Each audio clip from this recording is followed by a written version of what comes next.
Japan की धरती से पीएम मोदी ने एक संदेश दिया। संदेश ये कि विश्व अर्थव्यवस्था में मौजूदा स्थिरता को देखते हुए भारत और चीन जैसी दो बड़ी अर्थव्यवस्थाओं का मिलकर काम करना जरूरी है ताकि वैश्विक आर्थिक व्यवस्था में स्थिरता लाई जा सके। ये अपने आप में एक बड़ा मैसेज है जिसकी गूंज अमेरिका तक है। मैसेज जापान से, बात चीन की और खलबली अमेरिका में। तो ये खलबली कैसे मचेगी, चलिए बताते हैं। वैश्विक अर्थव्यवस्था इस समय एक बेहद नाजुक मोड़ पर खड़ी है जहां बढ़ते व्यापार तनाव ने दुनिया भर में आर्थिक अनिश्चितता को कई गुना बढ़ा दिया है। बड़े देशों के बीच जारी व्यापार युद्ध, जिसमें आयात शुल्क और जवाबी कार्रवाई शामिल है, वैश्विक विकास दर के लिए गंभीर खतरा पैदा कर रहा है। संयुक्त राष्ट्र के एक अध्ययन के अनुसार वैश्विक अर्थव्यवस्था की विकास दर 2024 में 2.9% थी, जो 2025 में घटकर 2.4% तक पहुंच सकती है।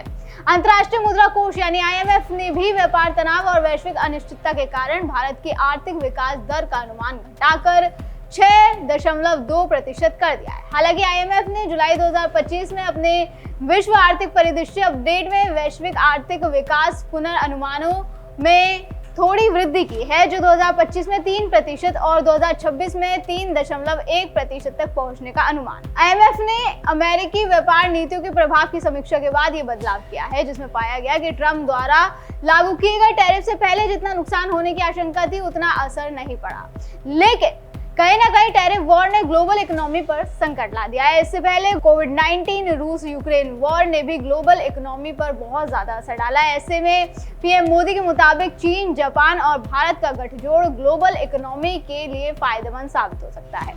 पीएम ने ऐसा क्यों कहा वो भी बता देते हैं। दरअसल ये बात सभी जानते हैं कि चीन एक ग्लोबल मैन्युफैक्चरिंग हब है, वहीं जापान टेक्नोलॉजी में आगे है। एक तरीके से जापान कैपिटल इन्वेस्टमेंट लीडर भी है। इसके अलावा बात भारत की करें तो भारत आज के टाइम में फास्टेस्ट ग्रोइंग इकोनॉमी है। डिजिटल पावर हाउस में भी भारत आगे है। इसके अलावा भारत सर्विसेज को भी लीड करता है।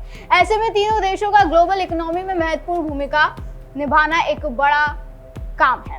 इस तरीके से वैश्विक मंच पर भारत की बढ़ती ताकत और अपनी कूटनीति के साथ अमेरिका की नींद उड़ाने के लिए तैयारी में है भारत। शंघाई सहयोग संगठन यानी SCO, ब्रिक्स और रूस, भारत, चीन यानी RSA जैसे मंचों पर भारत की रणनीति अब न केवल क्षेत्रीय बल्कि वैश्विक स्तर पर भी चर्चा का केंद्र बन रही है।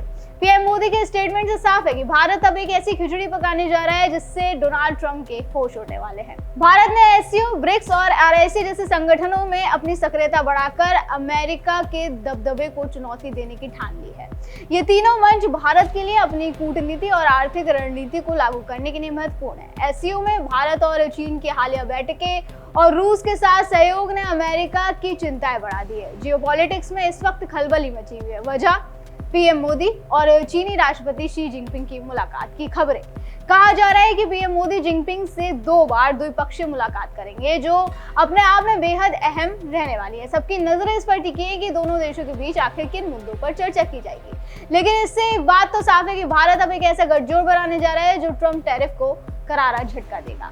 चीन के एक बड़े शहर तियानजिन में जल्द ही शंघाई सहयोग संगठन यानी SCO की बैठक होने जा रही है। SCO शिखर सम्मेलन में शिरकत करने जा रहे हैं दोनों देश। उनके रूस के राष्ट्रपति व्लादिमीर पुतिन और शी जिनपिंग से मुलाकात होगी, यानी पुतिन भी उस बैठक में शामिल होंगे। दरअसल जुलाई 2025 में विदेश मंत्री एस जयशंकर की चीन यात्रा के दौरान SCO बैठक में रूस, भारत, चीन मंच को फिर से सक्रिय करने का प्रस्ताव रखा गया था। RSA का मकसद 1990 के दशक में अमेरिका की एक ध्रुवीय नीति को संतुलित करना था और अब इसे पुनर्जनन देने की कोशिश हो रही है। भारत ने इस प्रस्ताव पर सतर्क रुख अपनाया, लेकिन ये साफ है कि वो अपनी रणनीतिक स्वायत्तता बनाए रखना चाहता है। तियानजिन में ये बैठक होना भी अपने आप में महत्वपूर्ण है। वजह कि 1206 से 1368 ईस्वी के दौरान जिया और हेई नदी के संगम पर बसे तियानजिन पर जब युआन राजवंशी का राज था, तब से ये शहर यातायात और कारोबारी केंद्र रहा है। 19वीं शताब्दी में यूरोपीय व्यापारिक समुदाय के आगमन से बहुत पहले ये एक महानगरीय केंद्र के रूप में मशहूर था। ये बीजिंग और शंघाई के बाद चीन का तीसरा सबसे बड़ा शहर है, जहां अब शंघाई सहयोग संगठन की बैठक होने जा रही है, जहां पर भारत, रूस और चीन के साथ मिलकर अमेरिकी दादागिरी के खिलाफ बड़ी खिचड़ी पका सकता है। लिहाजा सबकी निगाहें इस बैठक पर है। ये बात जग जाहिर है कि ट्रंप के आक्रामक टैरिफ की नीतियों के चलते ही रूस, चीन और भारत की नजदीकियां बढ़ी। हालांकि रूस भारत का पहले से ही अच्छा दोस्त है, लेकिन अब चीन के साथ भी भारत के संबंधों में सुधार आ रहा है। अमेरिकी टैरिफ के जवाब में संभवतः भारत ने ये रणनीति बनाई है कि भारत अपना निर्यात अमेरिका को नहीं बल्कि ब्रिक्स के बाकी देशों को बेचेगा। ऐसे में ब्रिक्स एक बड़ा संगठन बनकर उभर सकता है। खास बात यह है कि ब्रिक्स $24 ट्रिलियन वाली अर्थव्यवस्था है। ब्रिक्स यानी ब्राजील, रूस, भारत और दक्षिण अफ्रीका वैश्विक अर्थव्यवस्था का 45% हिस्सा रखता है और इसका लक्ष्य पश्चिमी वर्चस्व, खासकर अमेरिकी डॉलर की निर्भरता को कम करना है। कुल मिलाकर भारत की इन रणनीतियों का वैश्विक प्रभाव गहरा है। ब्रिक्स और एससीओ जैसे मंचों पर भारत की सक्रियता से न केवल अमेरिकी डॉलर की सत्ता को चुनौती मिल रही है, बल्कि वैश्विक शक्ति संतुलन भी बदल रहा है। विश्लेषकों का कहना है कि अगर ब्रिक्स देश अपनी मुद्रा में व्यापार को बढ़ावा देता है तो 2023 में शुरू हुआ गैर डॉलर व्यापार और तेज होगा। इसके अलावा भारत की बढ़ती आर्थिक ताकत और कूटनीतिक संतुलन ने इसे वैश्विक मंच पर एक महत्वपूर्ण खिलाड़ी भी बना दिया है।